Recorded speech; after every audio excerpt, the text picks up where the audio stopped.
Prezados amigos e inscritos do canal, apareceu aí um outro texto na Escritura Sagrada, um outro trecho, onde a figura do purgatório aparece. E também veio, vamos dizer, junto com a palavra de um pastorzinho aí, que está desqualificando a profundidade do texto, em cujo sentido há muito mais coisas do que a mera letra traduz. E assim tem que ser toda vez que nós examinamos a Bíblia. Nós precisamos sempre ler além das linhas, ou seja, irmos além das entrelinhas. Temos que ir, vamos dizer, na parte alusiva, na parte figurada. Enfim, a Bíblia é muito viva, muito rica, né? Viva e eficaz, e mais cortante do que faca de dois gumes. Então nós precisamos ter essa abertura mental para isso.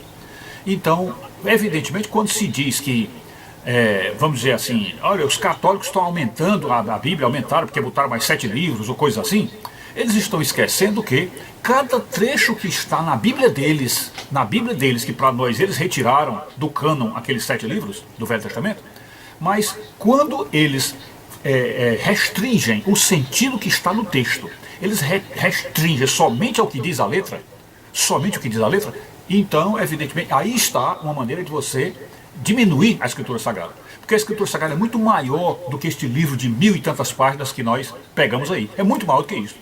Então, como é que ela pode ser maior do que o que está aí? É justamente quando nós conseguimos, com a acuidade visual, com a espiritualidade, com a maturidade cristã, a gente consegue ir além do que a letra diz. Além do que a letra diz. Então, esse texto, particularmente, ele mostra aí como o sentido bíblico é muito mais profundo. Isto é, a polissemia bíblica é que nos traz grande parte das informações da doutrina cristã. É a polissemia bíblica, né? Então, vejamos aí no texto que é 1 Coríntios, o texto é 1 Coríntios, primeira carta de Paulo aos Coríntios, capítulo 3, versículo 13, 3:13, né? O texto diz assim: manifesta se tornará a obra de cada um, pois o dia a demonstrará, porque está sendo revelada pelo fogo, e qual seja a obra de cada um, o próprio fogo o provará. Ok? Então, é um texto claro do purgatório, evidentemente claro do purgatório. Na palavra do pastor, que vocês vão ver aí, na palavra do pastor, ele dá a impressão de que Paulo se referia a alguma coisa relativa ao nosso dia a dia, dizendo que a salvação é no hoje, né? Sempre centrando essa história de que nós temos que ser salvos agora, né? E ele, imbecilmente, vamos dizer assim, como é que a gente pode falar, mas de uma maneira tão limitada mental, esquece que a teologia cristã só tem sentido, e é assim que os teólogos falam, inclusive teólogos protestantes, né? Como, por exemplo, o Dr. C.S. Lewis, ele diz claramente isso, olha, não tem sentido em entender o plano de Deus sem saber que o hoje, o agora, para Deus não é um dia de 24 horas. Esse hoje não é um dia de 24 horas. Então, para Deus, o hoje pode ser até 1000 anos ou mais. Você lembra que São Pedro diz isso, né? Um dia para Deus pode ser 1000 anos e 1000 anos um dia. Então, para Deus, o hoje é muito maior. Então, quando a Escritura Sagrada diz, hoje é o dia da salvação, não é o hoje e agora não. É o tempo, é no tempo, a nossa salvação é no tempo. E inclusive atemporalmente, porque o tempo de Deus, ele vai além desse tempo, né? O nosso aqui é o Cronos e o de Deus é o Kairos, né? O Kairos é muito maior do que o Cronos. Então, hoje é o dia da salvação, significa o quê? Que Deus nos salvará ao longo do tempo. E então, portanto, inclui aí aquele tempo após a morte, onde as almas estarão aí no chamado purgatório, né? Então eu vou passar aí o outro texto para você, o texto sobre que diz hoje é o dia da salvação, que o pastor simplesmente se enganou, né? E comentando também aí esse pequeno trecho da resposta do pastor, para que nós entendamos que o texto de 1 Coríntios 3:13 é muito mais profundo do que esse pastor pensa. Muito mais profundo e vai muito mais além, ok? É isso aí. Valeu, tudo de bom para vocês. Uma outra dúvida que tem chegado para a gente e que nós vamos colocar agora na mira da verdade é o seguinte, é sobre o purgatório. Certo. Professor, a Bíblia faz menção ao purgatório? Essa doutrina do purgatório é uma doutrina criada na Idade Média. Pessoal, não é uma doutrina criada na Idade Média, ok? Ela foi revisitada teologicamente na Idade Média. O que é que eu estou dizendo? É que existem certas verdades que elas vão amadurecendo com o tempo. Da mesma forma como nós humanos vamos amadurecendo com o tempo e vamos abrindo os olhos ao longo das experiências, a igreja também é assim e também passa por isso. A igreja começa a ver partes da verdade que vão se desnudando e ela vai abrindo os olhos até enxergar com plenitude, né? Da mesma forma como São Paulo diz que quando eu era menino, eu via como menino, e quando eu cresci, passei a ver como adulto, né? E isso acontece sempre, inclusive na vida do próprio Cristo. A Escritura Sagrada diz: Jesus crescia em graça e sabedoria perante Deus e os homens. Então, crescer em graça e sabedoria é abrir a visão. E foi isso que aconteceu com a igreja. Na Idade Média, a igreja abriu a visão e entendeu o purgatório, teve assim uma visão bem completa, bem clara. E aí esse nome purgatório aí fica à vontade, né? Fica à vontade. Eu acredito que os teólogos da igreja, quando batizaram de purgatório, é porque é um lugar de purificação, né? Um lugar onde você se regenera dos pecados não arrependidos, né? Então, por essa razão, o nome purgatório serve sim, embora ele já ficou assim com a alcunha meio prejudicada pela ignorância dos protestantes, né? Mas está aí, a resposta é essa aí. Vamos em frente. E essa não é uma doutrina bíblica, é uma doutrina totalmente antibíblica. Isso aí é coisa mesmo de protestante, inclusive esse aí é um protestante adventista, portanto ele ainda guarda o sábado, já comete esse erro na base bíblica dele, né? Porque ele não guarda o domingo, que o domingo é o dia sagrado dos cristãos, né? Mas é o pensamento protestante, de dizer que o purgatório não é uma mensagem da Bíblia, mas como a gente viu ao longo desses últimos 12 episódios desta série sobre o Vale da Sombra da Morte, nós vimos que o purgatório é uma doutrina totalmente bíblica. Está na Bíblia da primeira à última página, né? Porque nós não encontramos purgatório na letra, não encontramos, mas nas entrelinhas ele está presente ao longo de toda a Escritura Sagrada. Vamos em frente. Alguns tentam basear essa doutrina, Tito, e querido telespectador e amigo ouvinte, em 1 Coríntios 3,13. 1 Coríntios? Exatamente, 1 Coríntios 3,13, só que isso é uma distorção do texto. Eu vou ler 1 Coríntios 3,13 e nós vamos ver se realmente esse texto está falando do chamado purgatório.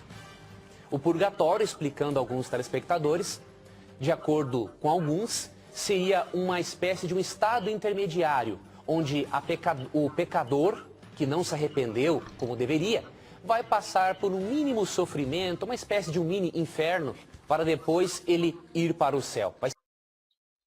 Isso aí é justamente a ideia do purgatório. E é uma ideia que se respalda na misericórdia de Deus, porque como o reino de Deus é um reino de santos e para santos, e lá somente os santos poderão entrar, tanto é que o livro de Hebreus diz: sem santificação ninguém verá o Senhor, né? Isto é, sem santificação ninguém chegará à presença do Senhor. E então significa dizer que tem que haver um lugar onde as pessoas se tornem santas. E aqui na Terra, no planeta Terra, é praticamente impossível você se tornar santo. Porque no momento seguinte, no segundo seguinte que você passa por uma confissão, por um arrependimento, no segundo seguinte você já está em pecado. Então não é possível entrar no céu assim. Então, se não poderia entrar com um pecado até pequeno que você cometeu após o seu arrependimento, então Deus lhe jogaria no inferno? Seria só isso? Você pecou, morreu, vai para o inferno?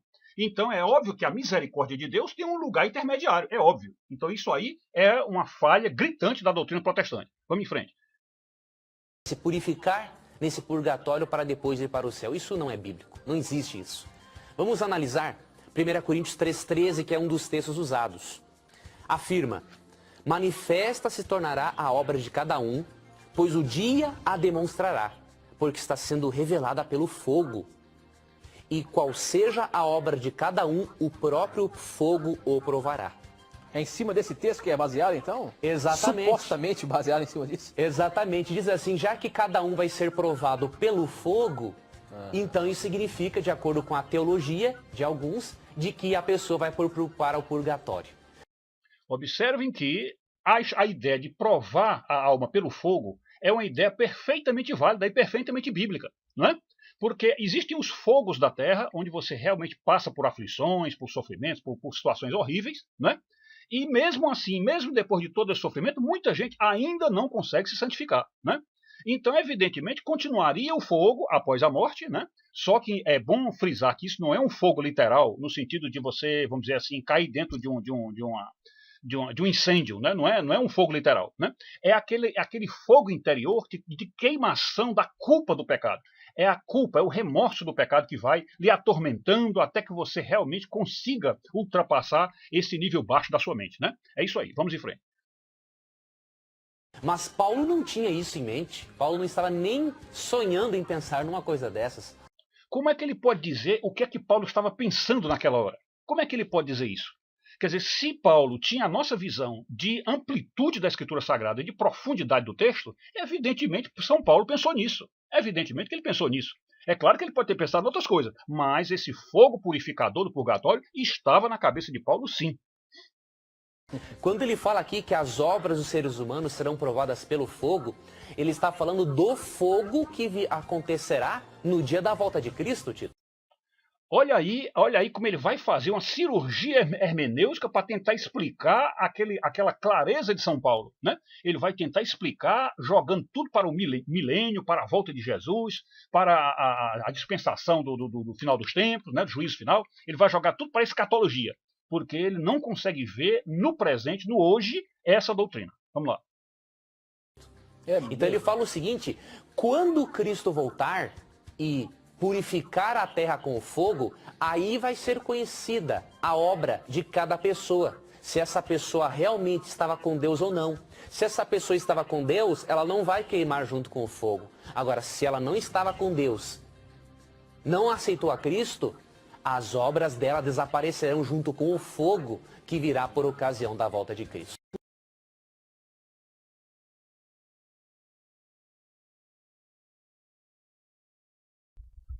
1 Coríntios 3, 13 e 15. Manifesta se tornará a obra de cada um, pois o dia a demonstrará, porque está sendo revelada pelo fogo. Observe bem como está tudo no presente, é nesse exato instante. Não tem nada aí apontando para a volta de Jesus, não. Está dizendo isso porque está sendo revelada pelo fogo. Então, se é um fogo presente, se é neste momento, que fogo é este? Só existem dois fogos aí. É o fogo do remorso do pecado, as pessoas que estão sofrendo pela própria culpa, e o fogo que está nesse momento fazendo sofrer as almas do purgatório pelo mesmo remorso dos seus pecados. Continuando. E qual seja a obra de cada um, o próprio fogo provará. Se permanecer a obra de alguém que sobre o fundamento edificou, esse receberá galardão. Se a obra de alguém se queimar, sofrerá ele dano. Mas esse mesmo será salvo, todavia, como que através do fogo. E aí está mostrando então que há pessoas que são salvas através do fogo. Que fogo é este? É o fogo do purgatório, que é o fogo interior do remorso dos pecados, que estão sendo lavados para que a pessoa se santifique. Depois, 2 Coríntios 6,2. Porque ele diz: eu te ouvi no tempo da oportunidade e te socorri no dia da salvação. Eis agora o tempo sobremodo oportuno. Eis agora o dia da salvação. Então, o dia da salvação é o tempo. O tempo é que é oportuno, é o tempo. Porque no reino de Deus não há tempo. Tudo é um eterno presente. Tudo é uma eternidade constante.